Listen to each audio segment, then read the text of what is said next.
Hello, everybody. Good afternoon. Uh, Thank you for attending this webinar organized by the EEG Chair of Artificial Intelligence and Language Technology.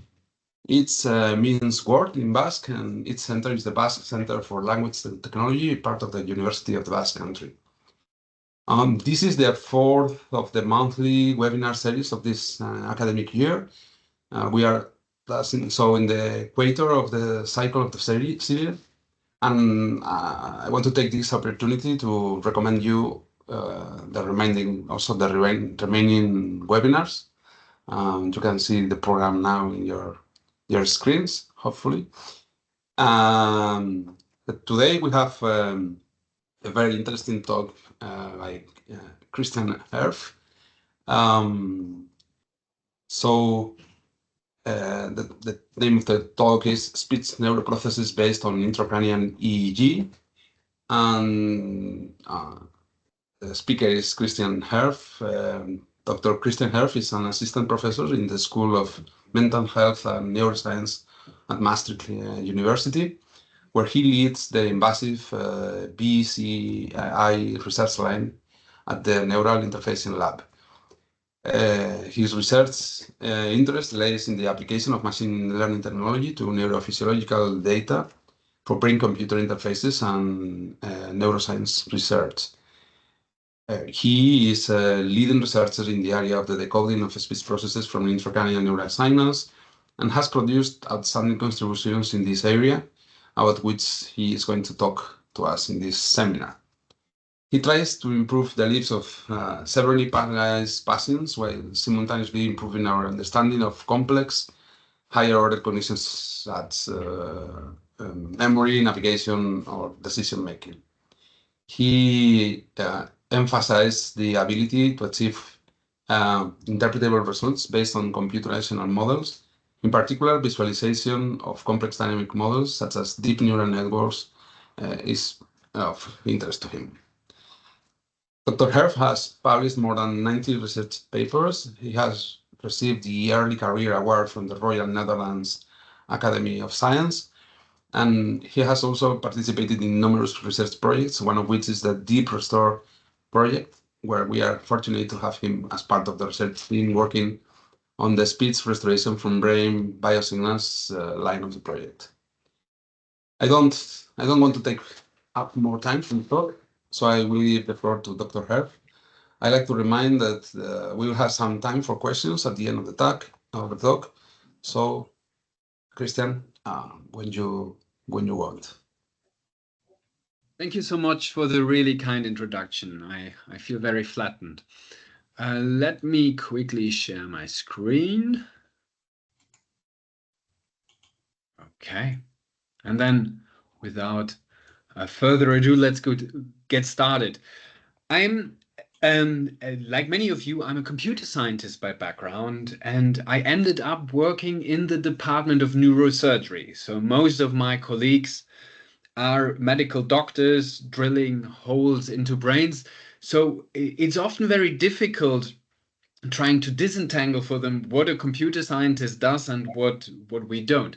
And I hope in this presentation I convince you that even though sometimes difficult, it's actually a pretty cool place to work in. And the motivation for doing this work is to build brain-computer interface. And the idea of a brain-computer interface is to allow people to control computers or communicate through computers without the need for any active muscle movement. This is done by measuring some sort of neural activity. And at this stage, we're completely open to any type of neural activity. This can be non-invasive EEG with one of those bath caps. This can be MEG with one of those huge helium-cooled coils. But it can also be invasive neural activity, about which we'll see more in this presentation. We then do signal processing, extract meaningful features, and apply decoding algorithms to translate this into the desired outcome. This could be the control of a wheelchair for a person who's paralyzed. This could be a typing interface or normal mouse control, for example. And I hope many of you agree with me that brain-computer interfaces actually sound pretty cool. So the question arises, why are we not using them? Even me, as a researcher in the field of brain-computer interfaces, I would never use a brain-computer interface productively. And this is because they're horribly unintuitive and extremely slow. And to illustrate this point, I brought you the most used brain-computer interface for paralyzed patients. This is a so-called P300 speller. It allows patients who are paralyzed to spell out messages. And this works by focusing on the letter you want to type. Say, I want to type Basque, so I focus on the B. And when the row and column the B is in have flashed often enough, we're able to detect the P300 response and decode the letter. So now, and now we have 4 flashes, and that's usually enough. And this is one letter. So even the best and most efficient ones like this get a maximum speed of 5 bits per second. And even very slow speech easily has 39 bits per second, so an order of magnitude faster. Furthermore, speech interfaces are natural, fast, and actually in use. So the goal of my research was to decode natural speech from brain activity instead, to make brain-computer interfaces a lot more intuitive. During my PhD, I was a guest researcher at the New York State Department of Health, and they had locked in patients visiting their research using the P300 speller.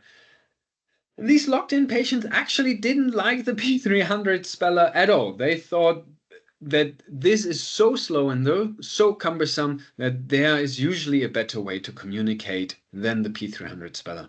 So I think even it's not only scientifically interesting, it's really necessary for patients to get a more intuitive brain-computer interface. And the first measurement modality I want to present to you today is electrocorticography. Electrocorticography is an invasive measure of electric brain activity. It provides us high spatial and high temporal resolution. And as it uses grids of electrodes placed on the cortical surface, it's unfiltered by skull and scalp. Our skull and scalp are excellent low-pass filters, so a lot of the signal doesn't reach electrodes when we place them on top of the scalp. Electrocorticography is undisturbed by motion artifacts, which is a huge benefit, because when we want to start investigating speech processes, it's easiest to just ask people to articulate normally. But if we do this in EEG, all we're going to measure is electromyography, so the movement of the muscles, because it's orders of magnitude larger than any brain activity. So that ECOG, electrocorticography, is undisturbed by motion artifacts makes speech investigation a lot easier. And ECOG gives us access to the high gamma band above 70 Hz, which is known to provide very localized activity about brain processes. ECOG has been used before to investigate isolated aspects of speech, such as individual words or individual phonemes or individual syllables. But we wanted to take it a step further. We wanted to do automatic speech recognition on these recordings. As you can imagine, we can't implant ECOG in healthy volunteers. What we do here is we piggyback on the clinical necessity that they're implanted anyway. In very severe cases of epilepsy, when the patient doesn't react to medication, electrodes are implanted to identify where the epilepsy comes from, and then at a later stage maybe resect that area to heal the patient from their epilepsy. So here you already see that working in a neurosurgery department gives me access to this really special type of data without putting any additional burden on patients. So the patient is implanted anyway, And just by cooperating with them, we get this really special data. And the first data set we used was a data set of patients reading normally, so they produce speech. And the speech is shown to them on the screen, tickering by. So this is one, such as a news anchor would read out text. And while they did this, we recorded their audio data through a microphone and synchronized it to the neural recordings. We then applied automatic speech labeling on the acoustic stream. This told us what the patient was saying, but we already knew this because we were prompting them. But it also told us for every individual phoneme when it would start and when it would stop. We synchronized the audio data and the neural data, so by imposing the labels from the audio data on the neural data, we knew in the neural data what the L looked like, the E looked like, and so forth. And this is what we tried to model.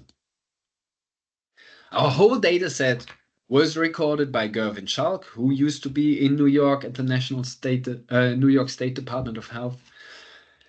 And it consists of 7 participants with epilepsy, and their electrode locations are only determined by the clinical needs. So the epileptologist tells the neurosurgeon which areas they want to investigate, and then the neurosurgeon implants these areas. And as you can see here, this results in very different coverages. We have the 7 brains here. You see patient 1, for example, has no electrodes in the frontal part of the brain. Patient 2 has a lot of electrodes in the frontal part. Patient 7 has very dense coverage of the superior temporal areas, while, say, the patient 4 has no coverage of the superior temporal gyrus. So very, very different coverage. And this brings us to one of the main challenges we have. It's currently almost impossible to impose a model from one patient onto the other patient. This means we need to train patient-specific models, which drastically limits the amount of data. To give you an impression, we have roughly 10 minutes of data per participant here. So for all of you working with a speech model, you know how limited this is compared to Siri, which was trained on 100,000 hours in the first iteration. Good. So our first decoding approach of speech from these invasive recordings utilized a classic automatic speech recognition pipeline. We had phone models, and because our data set is so limited, we used simple Gaussian models for each of the phonemes. This supplied us with likelihoods that a new vector of neural activity was emitted by that phone model. As you know, we can stitch together these likelihoods and already do speech recognition with this, by just picking the most likely phone in each window and then gluing that together. However, ASR is so strong because it uses more knowledge. It uses a dictionary telling us which words can be recognized and which phonemes they're composed of, and by combining that with a language model, which gives us the probability for words following each other. For example, we are is very likely, I is very unlikely. This study was in 2015, so we used trigram language models. Of course, nowadays you would use a large language model, which needs a lot less information to already steer sentences into the right direction. So combining these 3 knowledge sources in a Viterbi search, we can predict for a new unseen phrase of brain data what was the most likely sequence of words. And for this one, it was, we are committed today. And to demonstrate this even better, I brought you a video of how this works. On the left-hand side, you see the high gamma activity between 70 and 170 Hertz while a patient is speaking. You'll hear the voice of the patient speaking. I had to pitch shift it a bit to anonymize the speech. On the right-hand side, you see for the 20-second speech, for each of the phonemes, the likelihood that this phoneme is currently being produced. In red, we marked the decoded path through this, and at the bottom you see the decoded phones and decoded words. To which this nation has always been committed, and to which we are committed today. So if you read what was being decoded and listened to the voice, you see that the decoding was actually very good. One word was omitted, but overall it worked very well. Of course, I showed you the best sentence of our best participant, but looking at all of the results in purple of our pipeline compared to a very strict randomized baseline, you see that for all sessions of all participants, the actual in purple outperforms the randomized in yellow. Now you could say, well, this might just rely on the accurate decoding of a couple of phonemes and the rest falls into place due to the language model. For this, we looked at the confusion matrix, and you can see we have actually a very nice diagonal in our confusion matrix. And then, of course, it also depends on the size of the dictionary. This first study, our dictionary was very limited. We looked at dictionary sizes between 10 and 100 words. You see, over these dictionary sizes, our phoneme true positive rate remains very stable, but our word error rate increases dramatically with with increases in dictionary size. But we're always better than the randomized baseline. What's super important for me when we use this kind of neural data is to make sure that we're really relying on neural data, that our decoding models make physiological sense, because otherwise there's a huge danger of classifying artifacts or some data leakage. So to do this, what we did is we compared the models of the different phonemes in time and space. For this, we used the Kullback-Leibniz divergence between the phoneme models. And what emerges is that 200 milliseconds before a sound is produced, we can discriminate them between them in the inferior frontal areas, in an area called, or often referred to as Broca's area for speech planning. The closer we get to the moment of speech production here at 0, the higher discriminability or higher Kullback-Leibniz divergence gets in the inferior motor cortex, and the lower part of the motor cortex controls our facial muscle, the larynx, the lips, so exactly what we need for speech production. And then after speech production, we see discriminability increase in the superior temporal gyrus, in our auditory regions, and Wernicke's area for speech understanding. By no means are any of these areas new for speech neuroscience, but it's very good to see that our decoding model comes up with exactly the areas we should be expecting. So it makes physiological sense.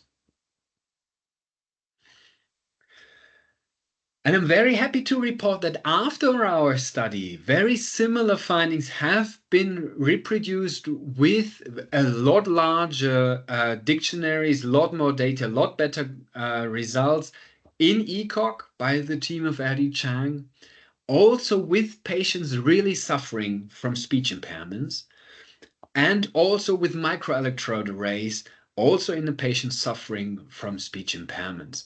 So this really didn't only work in our cohort, it has been reproduced and improved upon quite significantly. But a textual representation of speech loses so much of the information that is in speech. A natural conversation is fast, is immediate. I can interrupt my conversational partner.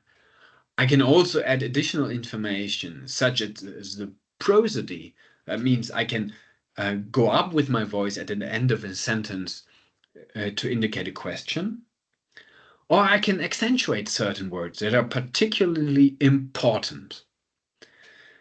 So, in short, a direct conversation is so much more than a chat window. So it would be really fantastic if we could directly, without a delay, synthesize speech from our neural recordings. And this is what we try to do next. This time we partnered up with Mark Slutsky from the Northwestern University and got high density data of patients undergoing glioma removal. So this time we're not looking at epilepsy patients, we're looking at patients who get a brain tumor cut out. For these patients, the area needs to be mapped. What is still eloquent cortex, what is important brain tissue, and what is tumor that can be cut out. For this purpose, the clinicians use an 8x8 electrode grid, and we have a high fidelity grid here, so only 4 millimeters between each electrode. This time it's placed specifically on premotor, motor, and inferior frontal cortices for speech planning, as mentioned before. Because this is now an intraoperative procedure, the experiment is a bit easier. The patients just read out individual words, which are synchronized between audio data and brain data again. Here is a location of the 6 participants you had, and you see even when the same area is targeted each time, the grids still don't fit perfectly. So for example, this patient has 12 electrodes in inferior frontal gyrus, while this patient has only 8. This patient has only 5, and this one doesn't have any inferior frontal gyrus at all. So one of the large unmet challenges is still trying to build models across participants. And I'm going to show you one of the data sets we shared. So if you want to tackle that, I'd be very thankful. And the first approach we used to synthesize speech from the neural recordings was, of course, using DNNs. Here we used 2 specialized deep neural networks. We first used a dense net to predict from broadband gamma activity a spectrogram, and then from the spectrogram, using a pre-trained WaveNet vocoder, an audio waveform. And this worked really well. We got very high quality reconstruction of speech from the neural data alone. But interestingly, we got a lot better reconstruction of speech using a much simpler approach called unit selection, which was presented by the speech synthesis community in the late 80s already. In this approach, what you do is for a new phrase or word of unseen neural data, for each window you compare it to all of the windows in your training data. So for example, for this purple window of brain data, we go through the training data and find the one most similar to it. This is this one here in purple. And then in the training data, we have the corresponding audio data to it. So we see, aha, this was the P in shop. And we go to the next window, the yellow one, select the most similar one, which is the A in Asian. And then for the green one, we find the V in cave. Gluing them together with relatively simple signal processing, we then get a new unseen word, which was pave in this example. So basically what this boils down to is a one nearest neighbor classification in neural feature space. And I brought you here an example of how well this worked. On top, you see the waveform of 7 spoken words, and on the right, the spectrogram. And at the bottom, our reconstructed waveform and spectrogram. And I'll play it to you. You'll hear the original word first, and then the reconstruction from brain data alone.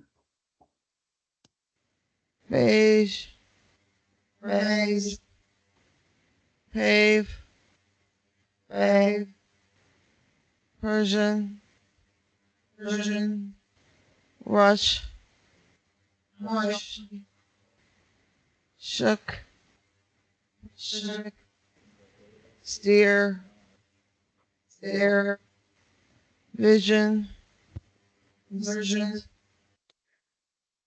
Of course, it's not perfect, but we were quite impressed by the quality. So we looked at the correlation in the spectral domain between our original and reconstructed speech, and we found very high correlations using all three areas, but also each individual area, but clearly the motor cortex provided most information, almost on par with all the three combined. We have very reliable reconstruction across the entire frequency range we were reconstructing. And we also got good results if we only used prior information, which indicates that this could work in real time as well. Now, we're facing two big problems here. The first one is the approach of electrocorticography is actually very invasive. I showed you this picture of what the procedure looked like. The craniotomy, so the removal of the skull, is very prone to infections. And the even bigger problem, this is still based on actual speech, on patients speaking normally. So it is not really much use because these patients could just use Siri and it would work a lot better. Gopala Anumanchipalli has shown that it works with whispered speech as well. And in a very impressive study, but only using phonemes, Frank Günther and John Bramberg have showed that phonemes can be reconstructed from imagined speech also.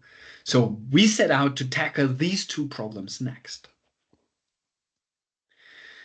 The first one we tackled by using stereotactic EEG instead of electrocorticography.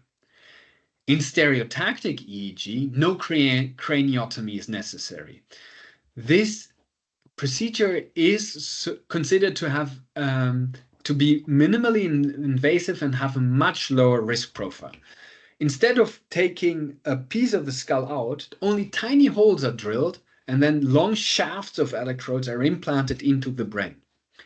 Even though this sounds a lot more scary because you're pushing stuff into the brain, this is actually considered very, very a safe procedure. What's super cool about it is that we get access to deeper brain structures as well. And I think for long-term implantation, it has very good potential because very similar electrodes are already implanted long-term for deep brain stimulation in Parkinson's disease. So it seems to work to have these implanted for a long time. As a first step, we wanted to see whether synthesis using these electrodes also worked. For this, we asked patients to read out 100 sentences from the Mozilla Common Voice corpus. Because I'm based in the Netherlands, we're switching languages now from English to Dutch. And reading these 100 sentences, our patients needed 10 to 20 minutes, and we're looking at the dataset of 3 patients with intractable epilepsy now. Experiment design is very similar as before. We are recording synchronous audio and neural data, and the patients are prompted to read out a sentence. And Jonas Kohler, who was a visiting PhD student in my lab, who's now at Oculus, developed a synthesis pipeline inspired by Tacotron 2. So instead of using text-to-speech, we use stereo EEG to speech.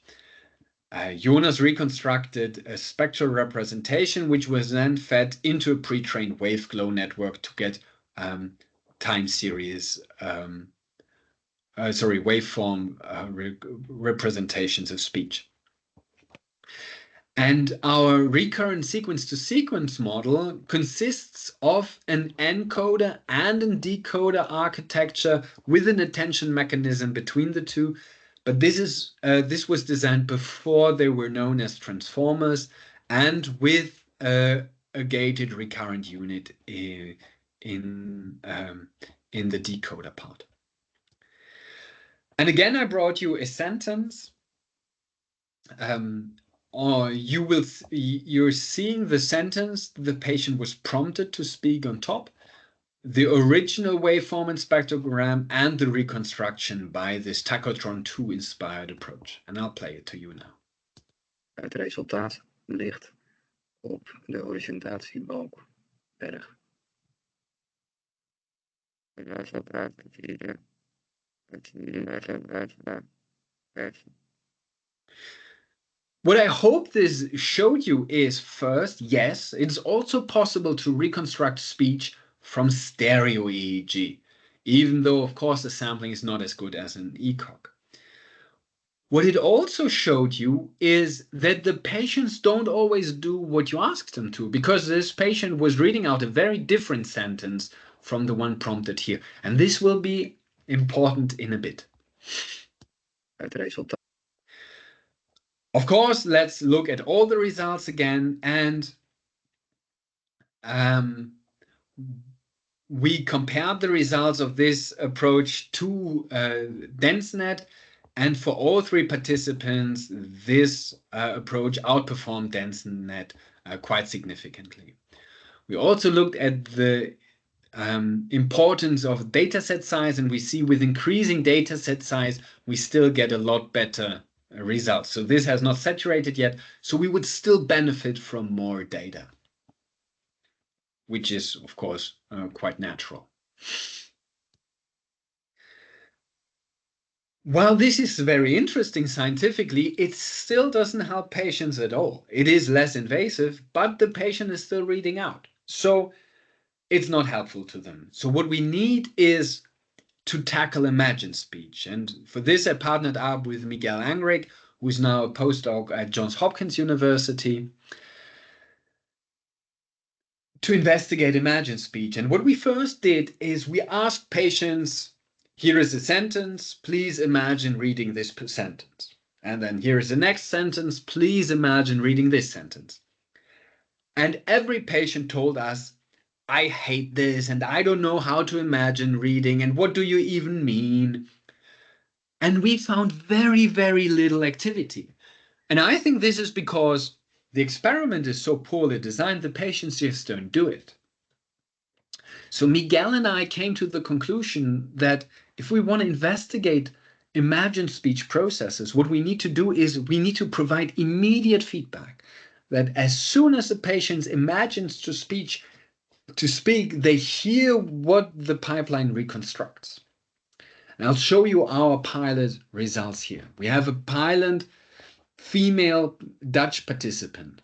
We trained our closed loop system on audible speech. So again, she reads out normally, but then in closed loop, she first whispered. So she moved her facial muscles as if producing speech, but didn't produce any sound. And the only sound she heard was produced by our closed loop pipeline based on the neural data. And after this, she only imagined to speech. She didn't move at all, and the pipeline reconstructed speech in real time with less than 50 milliseconds delay. And that brought you the video of how this worked again. On top, you will see the neural activity while the patient first speaks, then whispers, and then imagines to speak. At the bottom, you see the words she was tasked to speak, the reconstructed spectral coefficients, and the decoded waveform. And you'll hear the provided feedback in real time.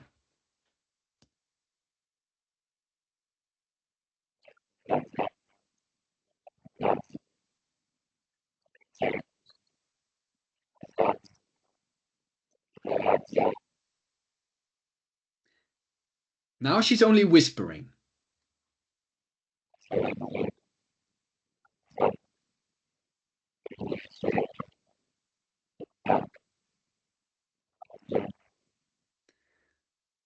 And now she's only imagining to speak, no movement whatsoever.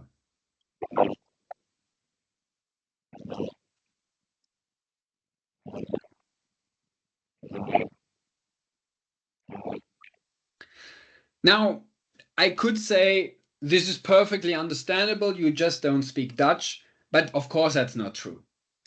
The quality is not phenomenal yet. But what I think is super interesting is that we can train a model on normal speech and then it works for imagined speech. So these processes are similar enough that we can train on one and decode on the other, and that there is really enough information remaining to reconstruct some sort of speech. Again, training data is very limited, and the patient didn't have a lot of time to work with this. I think if the patient has more time, the patient learns how to operate this. Looking at more results, here are some more examples, and you see that the dynamic time warp correlation coefficients between the actual words and other words was much higher in both whisper and in imagine, and that we decoded a lot more speech when there is supposed to be speech than during pauses. So it did seem to work quantitatively as well. Now, I think this is very fascinating, but who really is the target audience for this? Who really needs an imagined speech prosthesis? Particularly if we use motor representation. And then the quick answer is always yes, we're doing this for patients who can't speak anymore, for example, due to motor neuron disease or a stroke. But in reality, there is not a lot of these patients. So, but what there are a lot of patients of is aphasic patients who can't find the real word anymore, for example, after a stroke. But for them, we can't decode an acoustic representation of speech anymore, because it doesn't even get to that representation in their minds. For this purpose, Maxime Fauvourt, who is going to defend her PhD very, very soon, looked at 3 different representations of speech. She looked at a motoric representation of speech in form of articulatory muscles. So how do the articulatory muscles move to produce speech? She looked at an acoustic representation of speech, but importantly, she also looked at a semantic representation of speech. What does the word the patient wants to say mean? Because this representation is still intact in patients who lost the ability to speak due to aphasia. So we got this semantic representation of speech by feeding the prompted words into a word-to-vec model that produced an embedding vector of the meaning of the words. For this, we use 15 participants with 1,674 electrodes in total. And you see, by combining the data from all of these participants, we have a very good coverage of almost the entire cortex, but also of many deeper brain areas. Each of the patients only read 5 minutes of data containing 100 Dutch words. We have decoding models for the acoustic and articulatory features, and an encoding model for the semantic features. And this part of the pipeline is very closely modeled on this wonderful paper by Ariel Goldstein and Uri Hassan, who did this for speech perception instead of speech production. And what we found is that acoustic representations and articulatory representation overlapped a lot, which is shown in yellow, in areas surrounding the motor cortex, both on the left and the right hemisphere. So as you would expect, these representations of speech are in the motoric and acoustic areas of the brain. This is where we can decode them. But the semantic representations of speech in blue are actually all over the cortical surface of the brain, both on the left and on the right hemisphere. And we calculated how distributed this is, and this is a lot more distributed than the other 2 representations of speech. while we found acoustic and articulatory representations dominant on the left hemisphere, which is known because around 95% of the population are left hemisphere dominant for speech, this is not true for semantic representations. This was equally distributed between the two brain hemispheres. Looking at the temporal representation of the temporal representation of these speech representations, we see that acoustic and articular representation can be best decoded prior to speech production, so up to 200 milliseconds before, because this is when all the planning happens, and only briefly after speech production.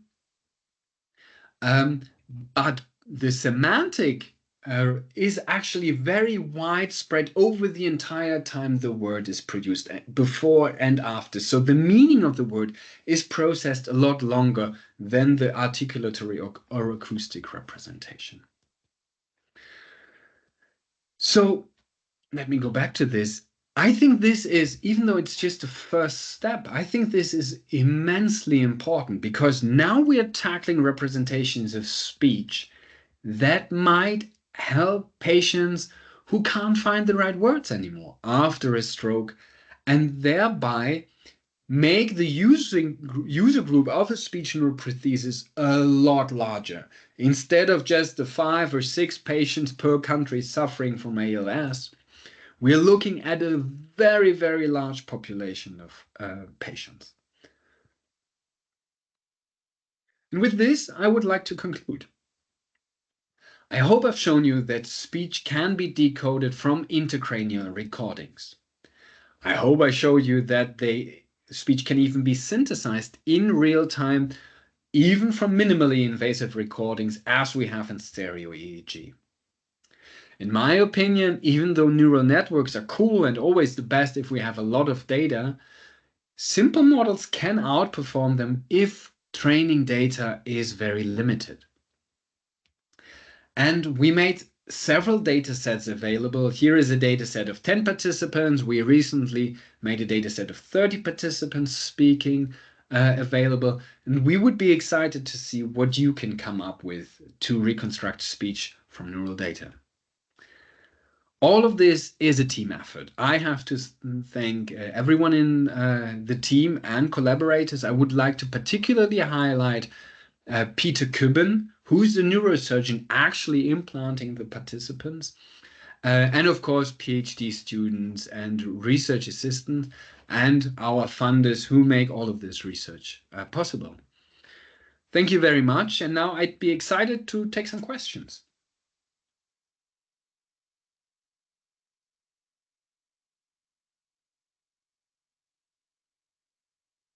Okay, thank you. Thank you very much for this very interesting talk, very inspiring talk also. And Thank you. yeah, I think we have some questions.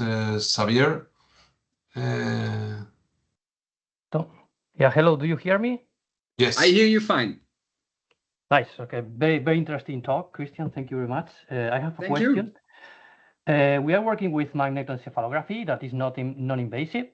Do you think these techniques in the future could be used with these maybe MEG or EEG techniques that are not so invasive and work? I think to get really, really good models, we will need to go non-invasive, because we will need to have a lot of data from many, many participants to build really strong foundation models. So if you have 10 or 20 or 30 participants like we have, you will never be able to build foundation models. So at some point we will need to go non-invasive. But this data is very difficult, and the first difficulty is that it's very difficult to use actually produced speech because of the artifacts in MEG and EEG. So designing good experiments where you're sure what the patient is actually doing without compromising the data through artifacts is quite a challenge. But as I said, I'm super thrilled to see what non-invasive technology will give us in the future.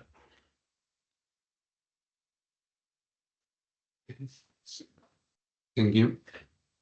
Is there any other question over there? Yeah, Kain, would you want?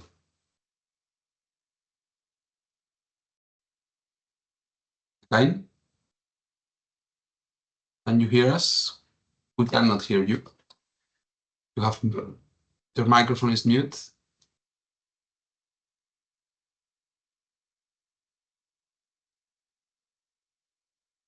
I don't know.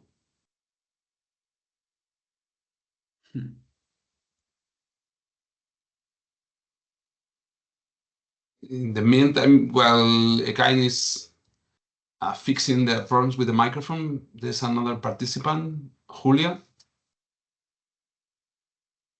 Can you make your question? Good evening. Can you hear me? Yes.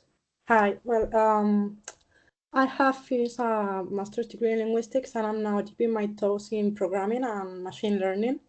So my question is focused more on what kind of language models have you used, or how do you know how to, adapt something that it's so focused on that data analysis in terms of economy and such to something as abstract as language? I think that's an excellent question. And to be honest, we have experimented very little with different language models. And I think there is huge opportunity to improve upon the results we have so far by more sophisticated language models, by more clever use of language models. Quite honestly, we've shown the first, this is possible, but we have by no means optimized this. So I think this is a very good question. And yeah, I think there's huge potential for improvements.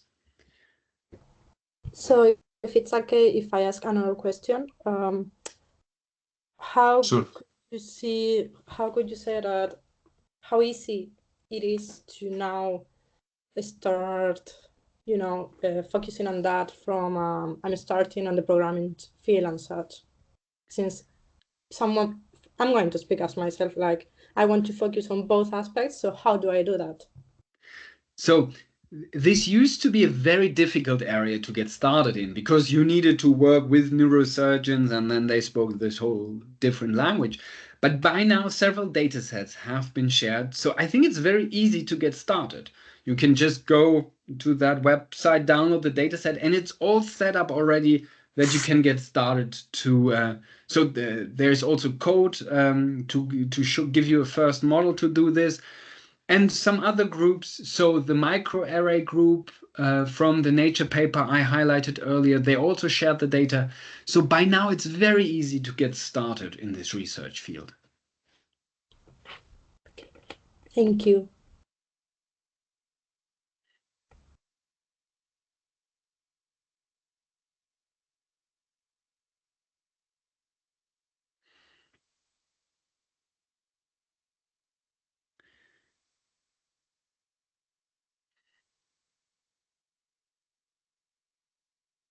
Hello, Yvonne, we cannot hear you. Yeah, Yvonne, you're muted. Sorry. Kain has written his question. He says, "Sorry, I'm having issues with my microphone. First of all, thank you for the talk, Christian. Really exciting. My question was regarding intersubject variability. Up until now, brain-to-speech models must be trained on the same subjects it will be tested on. Yes. Do we need to go from this paradigm to a cross-subject decoding systems?" So, again, I think this is a wonderful question. I think this is one of the hottest area in invasive brain-computer interfaces right now. Let me quickly try to show you why this is so difficult. And I'm going to use this data to illustrate to you. So channel 1 for patient 7 is this top left one, right? And then channel 1 for this patient, for subject 1, is this one here at the back. So if you order this like a normal matrix of input data, what's meaningful in this one is definitely not meaningful in this same one. Also, this participant here has 128 channels. This one has only 96. So the input spaces and the representation of data is totally different between the different participants. So one would have to try to find an invariant space between the participants where the data basically means the same. And then even more difficult is that the underlying brain cytoarchitecture is super different. I currently only have one brain model here, so this is my brain 3D printed. And if you compare it to other 3D printed brains, they look totally different. So the data coming from these brains also look totally different. So finding a joint space and an alignment between brains is currently super tricky. And if you had enough data, say you had 5,000 participants, then maybe it wouldn't matter anymore. But if you have only 20 or 30 participants, then we need this alignment. And I, at least, have not come up with the way yet to create this alignment between brains. Again, I have a data set of 30 participants available. If you have any cool ideas, let me know and you can try them out. Okay. I have a question about this, another approach to tackle this, the data scarcity we have in this, Yes. in these areas. And what do you think about combining different kind of brain sensors, let's say, or signals coming from different brain sensors? In particular, I would like you to ask about which is the different, if it is very different, the data coming from this ECOG or stereotactic electrodes and the surface EEGs, for instance, if that data or those data could be combined to create like a big foundational model and let the neural network to, let's say, do this mapping of features that you have data, you know, maybe it could be done by the big neural model. So, is it possible to combine it? I believe, but again, this is only an opinion. I believe this must be possible. But we're facing the same problems again. How do you map the sensor space from one to the other? And as far as I know, nobody's really managed to do this yet. But I believe it's possible. I just don't know how.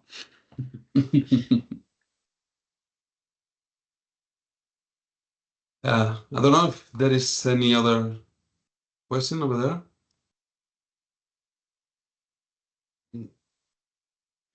If more questions come up, feel always free to send me an email. I'm very happy to discuss. I'm always super excited by new ideas. Okay. So there is no more question. I think we can leave it here. We are just in the time.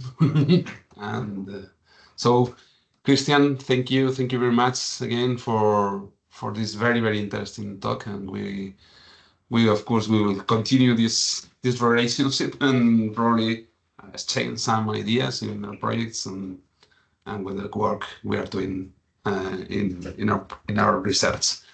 Okay, so thank you very much to everybody for attending once again. And